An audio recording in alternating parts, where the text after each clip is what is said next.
kota kecil, hiduplah seorang wanita bernama Yasmin. Dirinya dikenal sebagai sosok yang selalu tersenyum, penuh semangat, dan juga tampak sempurna di mata semua orang. Namun, di balik senyumannya, ada perasaan yang semakin sulit ia abaikan. Beban yang datang bukan hanya dari hadapan keluarga ataupun teman-temannya, tetapi juga dari pasangannya, yaitu Dimas. Dimas adalah pria yang tampak ideal di mata orang lain. Ia tenang, berwibawa, dan juga perhatian.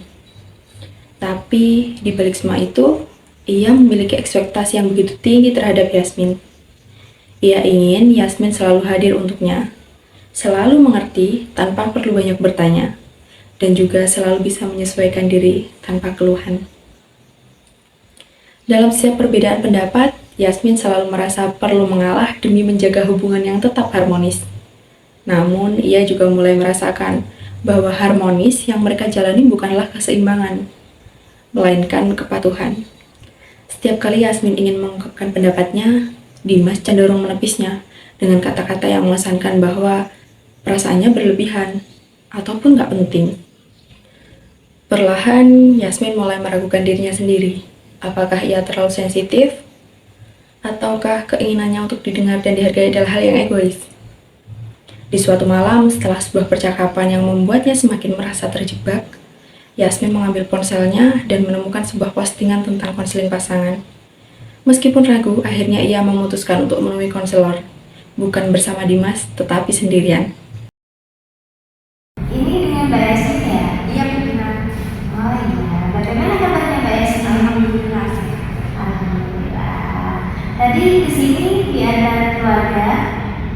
Enggak, naik kesini naik motor sendirian. Oh sendirian. Emang rumahnya di mana Mbak Yasmin? Di sini di perumahan milenial. Oh di perumahan milenial. Dekat berarti ya Mbak ya? Dekat-dekat. Iya. Tahu kampus UINHAS itu? Iya. Oh iya. Mas sekarang masih kuliah atau? Alhamdulillah sudah lulus. Kuliahnya di UINHAS. Oh di UINHAS. Sambil yang dekat-dekat ya. Iya. Mungkin kita bisa langsung saja ya Mbak ya memasuki sesi konseling. Atau Mbak Yasmin sebelumnya sudah pernah tahu apa itu konseling? Pertama kali misalnya konseling. Oh baru pertama kali. Tapi dari Mbak Yasmin sendiri itu sudah ada pemahaman nggak tentang konseling? Sudah ada sedikit pemahaman konseling. Oh iya. Menurut Mbak Yasmin bagaimana konseling itu? Saya konseling itu apa ya? Kayak menjadi pusat bantuan untuk seseorang yang ingin menyelesaikan masalahnya. Ya, kurang lebihnya seperti itu ya Mbak. Tapi saya perjelas lagi bahwa konseling itu merupakan proses bantuan yang diberikan oleh seorang konselor, yaitu orang yang sudah profesional kepada konselingnya, dan berarti di sini Mbak Yasmin sendiri. Nah, untuk apa? Untuk mengoptimalkan potensi dirinya si konseling itu seperti itu. Dalam sesi konseling, Yasmin menceritakan perasaan tertekannya tentang bagaimana ia merasa dirinya terus-menerus berusaha menjadi versi yang diinginkan Dimas, tanpa pernah merasa cukup. Konselor mengajaknya melihat lebih dalam apakah ini benar-benar cinta atau hanya untuk hubungan di mana satu pihak mengorbankan dirinya agar hubungannya tetap bertahan.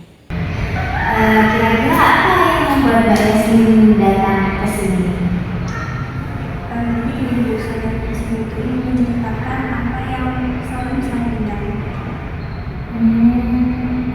Kira-kira kalau boleh tahu nih, bisakah Mbak Yasmin ini lebih bercerita lebih dalam lagi terkait apa yang Mbak Yasmin itu pendam? Jadi dari dulu saya di keluarga yang mana orang saya itu selalu membanggakan apabila saya itu menjadi anak laki-laki, anak yang berprestasi. Di sisi lain teman-teman saya ketika saya masuk kuliah itu mereka itu kayak membanggakan saya, kayak menunjukkan penyemangat dari mereka. Kemudian setelah saya punya pasangan, hari-hari ini saya kan mau menikah dulu. Tapi pasangan saya menurut saya itu terlalu menurut saya itu menjadi seorang yang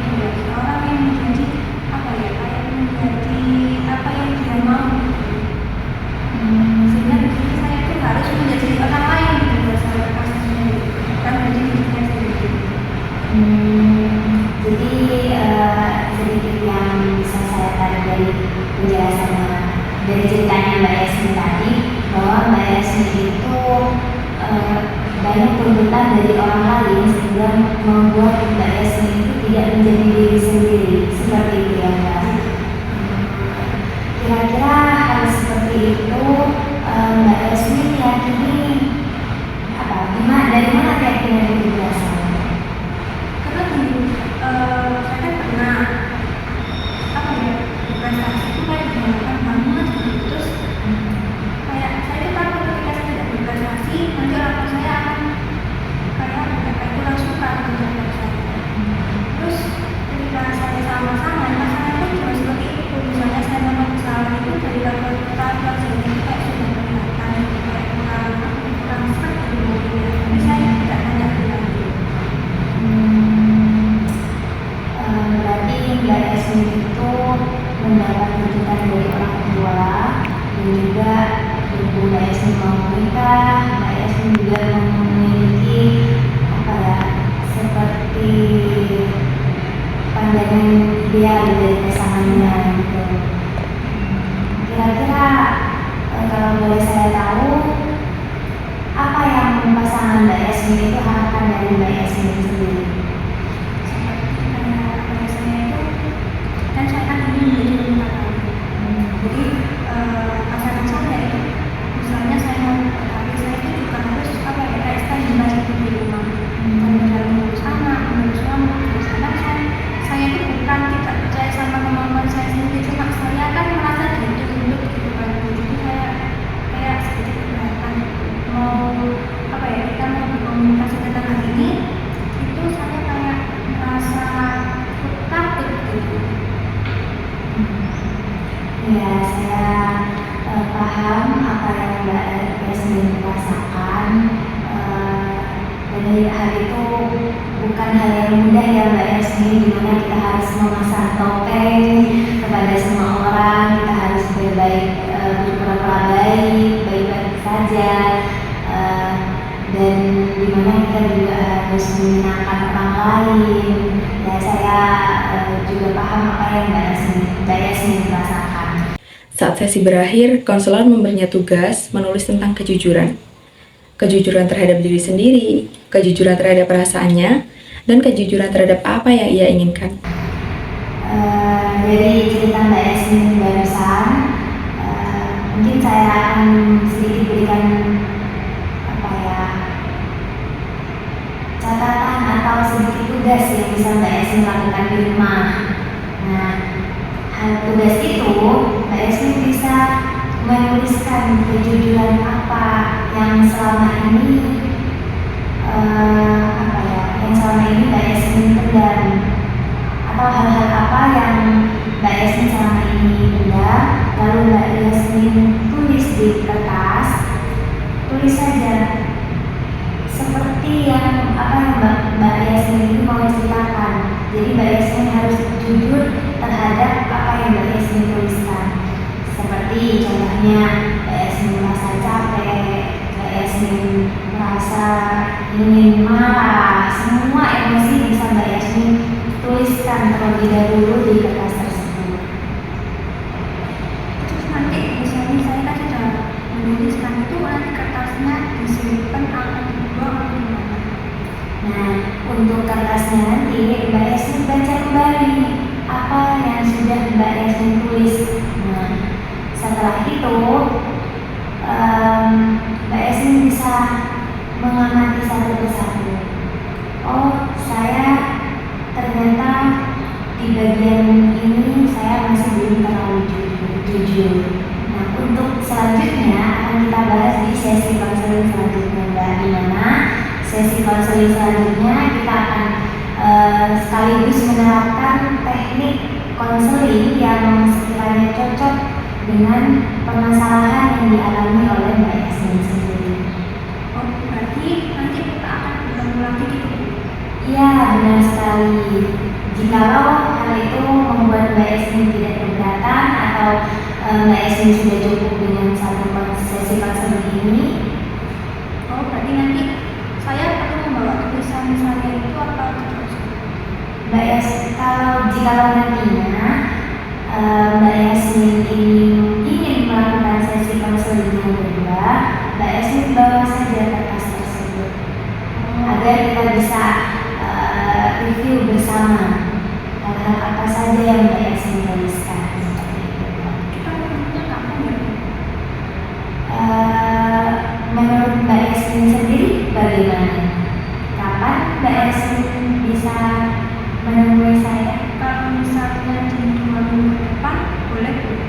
2 minggu ke depan. Boleh? Kapan Mbak Yasmin ada waktu kosong? Sama itu hari Senin jam 9.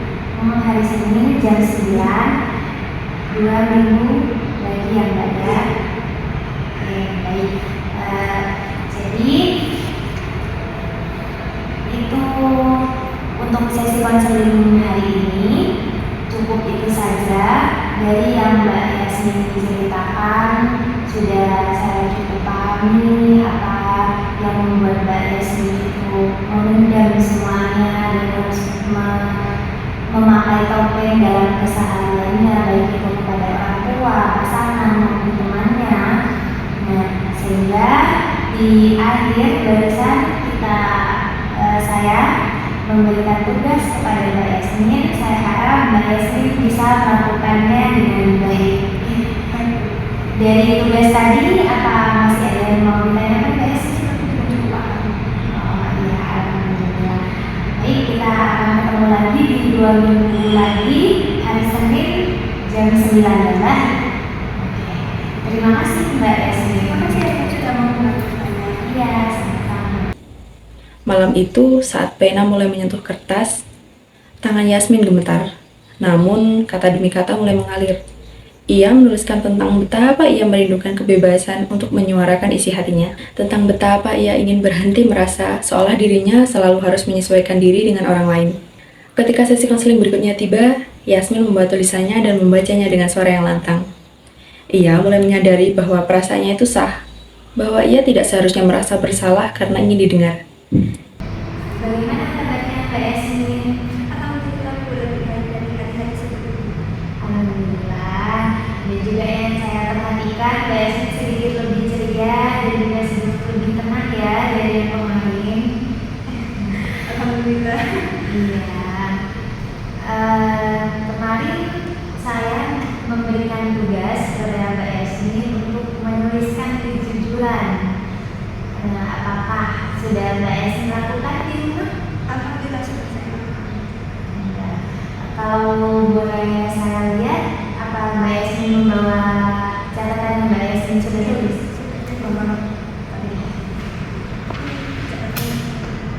Baik, saya lihat terlebih dahulu ya Mbak Yasmin ya.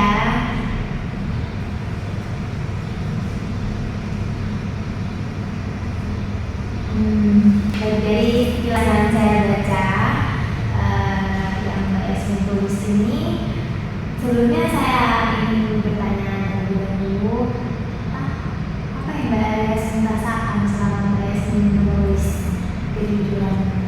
Yang pertama kali saya rasakan itu kayak saya tuh sedikit takut, gugup, sama kayak cemas gitu. Karena kan ini baru pertama kalinya kan saya jujur terhadap diri saya sendiri. Nah, namun saya tuh paksakan itu dulu dari hari pertama, hari kedua, hari ketiga, apa yang ingin saya jujur terhadap diri sendiri kan saya tuliskan itu rasanya. Meskipun saya takut, saya paksa, namun perlahan itu membuat saya merasa tenang, lebih enjoy aja gitu. Wah, itu merupakan hal yang sangat luar biasa ya Mbak Yasmin untuk proses penyembuhan Mbak Yasmin sendiri. Selanjutnya, hal apa yang mungkin Mbak Yasmin tulis dalam catatan tersebut? Yang pastinya yang pertama itu ketika saya merasa saya belum menjadi diri saya sendiri, itu pertama kali saya tulis sedikit. Ketika saya maunya hidup yang enjoy, hidup yang tidak ada tuntutan, ketika saya menerima tuntutan harus saya tulis. Tapi saya tidak langsung tulis ketika saya menerima peluang, itu baru saya tulis. Walaupun memang merasa itu tidak bisa saya tahu untuk saya tidak jujur, itu saya langsung tulis di hari itu juga. Tentunya di saat itu saya menyendiri baru saya menulis itu. Jadi ada waktu-waktu tertentu untuk Mbak Yasmin meluapkan emosi yang Mbak Yasmin rasakan. Namun dalam hal lain, ketika Mbak Yasmin sudah merasa hal itu tidak cukup untuk ditahan lagi, Mbak Yasmin segera menuliskan hal tersebut. Wah, itu merupakan hal yang sangat bagus sekali untuk proses penyembuhan tentang pemahaman dirinya Mbak Yasmin sendiri, baik itu dari segi kejujuran dan lain sebagainya Mbak Yasmin. Nah, selanjutnya kita mulai menerapkan teknik konseling yang akan kita lakukan, yakni adalah teknik RIBT. Sebelumnya, apakah Mbak Yasmin pernah mendengar? Belum. Nah, teknik RIBT ini Mbak merupakan kepanjangan dari singkatan dari rasional emotif behavior terapi. Nah, di mana dalam hal ini kita merubah pola pikir yang awalnya itu irasional atau tidak masuk akal menjadi yang rasional. Oh, jadi kayak misalnya saya berpikir irasional, mana yang irasional itu pikiran yang tidak masuk akal gitu ya. Saya salah paham. Ya, benar sekali. Irasional itu merupakan pikiran yang tidak masuk akal atau hal-hal yang tidak masuk akal yang Mbak Yasmin yakini. Dan Mbak Yasmin eksplor dalam perilakunya. Misalkan Mbak Yasmin tadi merasa bahwa dirinya itu tidak cukup bagi orang lain dan harus menyenangkan orang lain. Nah, di situ Mbak Yasmin sudah meyakini hal-hal yang tidak masuk akal lagi ya, sehingga Mbak Yasmin menumbuhkan perilaku untuk menyenangkan orang lain seperti itu Mbak. Nah, itu sedikit penjelasan dari teknik RIBT itu sendiri. Nah, dari teknik RIBT ini biasanya emosi negatif yang kuat itu sering berasal dari keyakinan yang irasional tadi Mbak. Jadi perasaan seperti sering merasa cemas, sering merasa overthinking dan lain sebagainya itu berasal dari pemikiran tadi yang irasional tadi. Apakah cukup dipahami Mbak? Cukup dipahami. Ya. Apakah Mbak Yasmin sepakat untuk menggunakan teknik ini? Sepakat. Oke. Dari cerita dan juga hal yang Mbak Yasmin tuliskan tadi, mari kita uji bersama apakah keyakinan ini realistis atau tidak Mbak. Dari hal-hal yang Mbak Yasmin tulis sendiri, menurut Mbak Yasmin bagaimana? Setelah mendengarkan sedikit penjelasan barusan, menurut saya tidak realistis. Karena di situ saya menulis bahwa saya ini ingin selalu menyenangkan orang lain, sehingga saya kan harus mendahulukan orang lain dulu diri saya sendiri. Menurut saya itu terlalu realistis. Ya, apakah itu hal yang masuk akal menurut Mbak Yasmin? Sebenarnya sih tidak masuk akal ya, karena kan masa iya orang harus menyenangkan orang lain terus. Oke, saya rasa sudah ada sedikit pemikiran yang lebih terbuka ya dari dirinya Mbak Yasmin, dan itu hal yang sangat luar biasa sekali yang akan selalu saya apresiasi terhadap Mbak Yasmin. Nah, apakah Mbak Yasmin ini sering merasakan cemas, merasa ketakutan dan lain sebagainya? Yang sering bukan menurut saya kan di sini kan saya menerima tuntutan dari orang lain untuk ya seperti saya menerima temanku. Jadi secara tidak langsung saya juga menuntut diri saya sendiri. Jadi saya ketika tuntutan itu tidak terlaksana, saya merasa cemas, merasa takut. Sebenarnya perasaan cemas, takut, dan juga sedih, marah itu merupakan hal yang manusiawi Mbak. Mbak Yasmin ya juga berhak mempunyai perasaan seperti itu. Namun yang perlu kita ketahui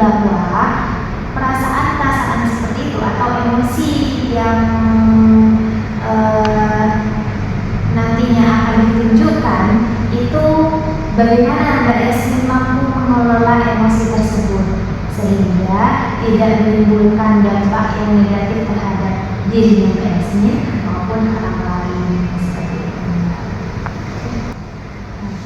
Hari-hari berikutnya, ia mulai membiasakan diri untuk jujur kepada Dimas. Ia tidak lagi mengiyakan segala permintaannya tanpa mempertimbangkan kebutuhannya diri sendiri. Ia mulai mengatakan tidak ketika ia memang tidak setuju tanpa rasa takut akan kehilangan dirinya. Dimas awalnya bingung dan bahkan menentang perubahan Yasmin. Namun kali ini, Yasmin tidak akan goyah. Ia berpegang teguh pada kejujuran yang ia temukan dalam dirinya. Jika hubungan ini tidak bisa berjalan tanpa saling menghormati, maka mungkin hubungan ini memang harus berubah. Perlahan, Yasmin mulai merasakan sesuatu yang selama ini hilang darinya, keleluasaan untuk menjadi dirinya sendiri. Ia tidak lagi menjadi aktor yang hanya mengikuti naskah dari orang lain. Ia adalah Yasmin tanpa kompromi untuk mengorbankan dirinya, tanpa ketakutan untuk jujur. Sekali lagi saya ingin memastikan bagaimana perasaan Mbak Yasmin setelah Mbak Yasmin itu berusaha untuk mulai untuk jujur terhadap diri sendiri. Mungkin begini lebih sederhananya, bagaimana perasaan Mbak Yasmin ketika Mbak Yasmin menuliskan tadi, dan juga apa yang kedepannya akan Mbak Yasmin lakukan untuk diri Mbak Yasmin sendiri, kalau boleh saya tahu. Mungkin untuk sekarang ini saya akan masih ingin menulis terlebih dahulu. Nanti mungkin saya akan mengikuti diri saya sendiri untuk mencoba untuk jujur kepada orang tersebut. Karena perasaan saya menuntut saya untuk menjadi segala yang ideal. Mungkin saya akan berani untuk mengatakan tidak, karena saya ingin menjadi diri saya sendiri. Ya, itu hal yang sangat luar biasa Mbak Yasmin. Dan kejujuran itu bisa membuka pintu untuk kehidupan yang lebih otentik lagi. Jadi dari komitmen yang Mbak Yasmin punya, yaitu untuk hidup dengan menuliskan kejujuran dan dari berkata tidak terhadap orang lain, itu semoga cukup membantu Mbak Yasmin untuk mengoptimalkan dirinya Mbak Yasmin. Mungkin ada yang mau ditanyakan lagi Mbak Yasmin, atau perlu Mbak Yasmin ada yang masih mau diungkapkan? Tidak, saya rasa sudah cukup. Bagaimana perasaannya Mbak Yasmin sekarang dibandingkan kemarin, kalau boleh saya tahu? Saya merasa hidup saya itu lebih enjoy, lebih makna, lebih saya itu kan kemarin saya menjalani hari itu terasa meluas gitu kan. Namun setelah saya mencoba menulis apa yang saya rasakan, itu menjadikan kayak lebih tenang, lebih enak, lebih nyaman. Alhamdulillah, itu merupakan kemajuan yang sangat baik sekali ya Mbak Yasmin ya. Mungkin saya rasa cukup itu saja sesi pertemuan hari ini Mbak Yasmin.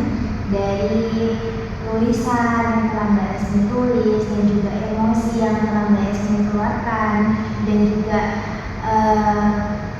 komitmen yang Mbak Yasmin akan lakukan untuk kedepannya, itu merupakan hal yang sangat luar biasa. Nah, mungkin cukup itu saja dari sesi konseling ini. Dari Mbak Yasmin sendiri sudah cukup? Sudah cukup. Oke, baik. Terima kasih Mbak Yasmin. Sesi konseling ini dapat membantu Mbak Yasmin dalam menemukan titik atau jalan keluar dalam apa yang Mbak Yasmin rasakan.